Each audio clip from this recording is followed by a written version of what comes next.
ახალი არჩევნები ჩატარდებოდა, ეს მოთხოვნები მიემართებოდა ხელისუფლებას. ეხლა ჩვენ არ ვთანამშრომლობთ ხელისუფლებასთან, არ ვაღიარებთ მათ ლეგიტიმაციას.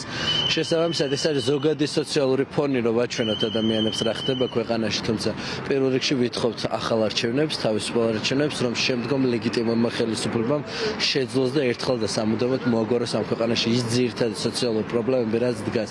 ჩემს ბანერს აწერია, რომ ოკუპაციანტებს არ უნდა უწოდოთ ბრძოლა სისტემასთან, იმიტომ რომ ჩვენ ისე და ჩვენი დაავადებები გვაქვს, რომელთაც ყოველდღიური ბრძოლა ძალიან რთულია.